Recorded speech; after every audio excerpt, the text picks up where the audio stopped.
Did you ever get up in the morning and say, today I want to come in second? No, neither has anybody else. Even though Avis used to have an ad campaign about all that, about we're number two. It's not really anything anybody wants. We all want to come in first. Take Julie, for instance, the lady whose cubicle I'm sitting in. She loves to come in first, but she also knows how to lose well. You know how I know that? She's a successful mom and grandmom. Now, that's requiring that you know how to lose. Because so many times, if you win, somebody else hurts. And in relationships, it's more about give and take than it is in winning. Now, I know, the world would disagree with that. The world advertisers and all those marketers, they say the same thing. If I'm really going to be successful, I got to have the best car, I've got to have houses in the United States, in Europe, in Tahiti, and if I could get one in Phuket, Thailand, I would really be closer. I've got to have the right kind of watch, and you just go on down this long list.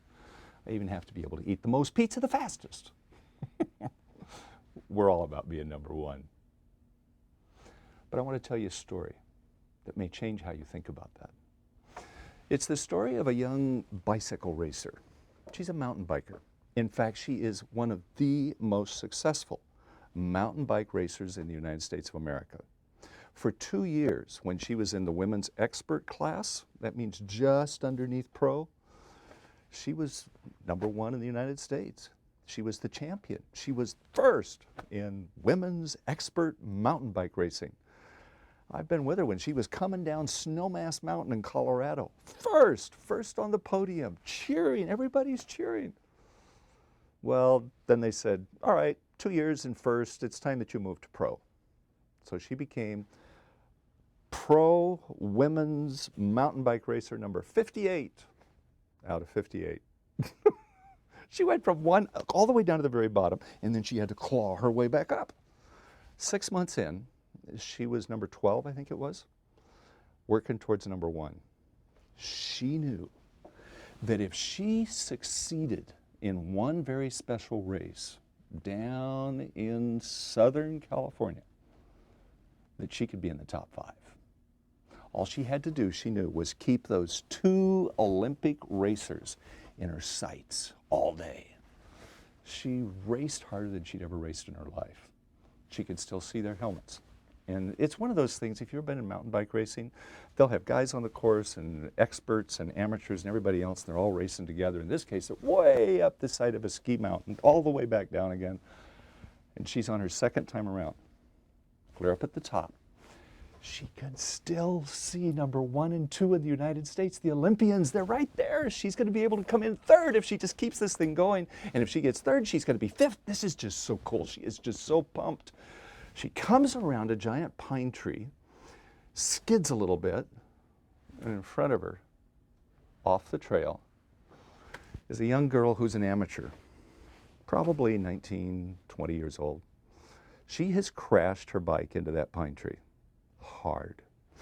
The front wheel is a collapsed, mangled mess. It will never do anything again. The rear wheel is almost as bad, and the girl is lying in the pine needles, and something is pumping blood very fast. What does our almost top of the pro mountain bike racer do? If your goal in life is to be first, you say, I'll call the medic, and race like a banshee all the rest of the way down the hill, right? That wasn't her goal. Her goal was to live a sacred life, a life of compassion, a life of service. So she stopped.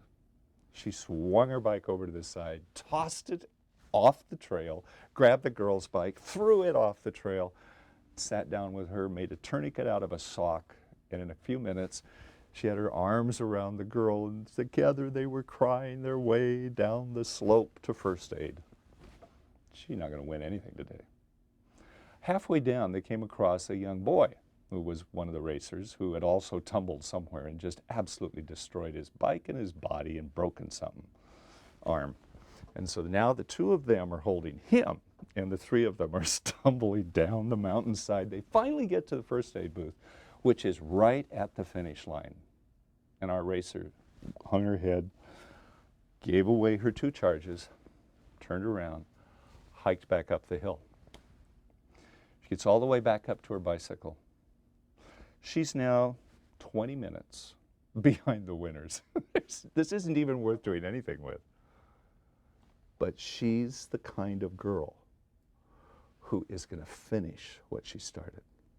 She gets on her bike. She races. And she doesn't just ride. She races as fast as either of those pro riders rode all the way down the hill. She sprints down there on that bicycle. Bam, bam, side to side. And when she comes through the finish line, she is dumbfounded by the sound. There's cheering everywhere. It just explodes. Both sides of the lane. There's people shouting and hollering and yahazing.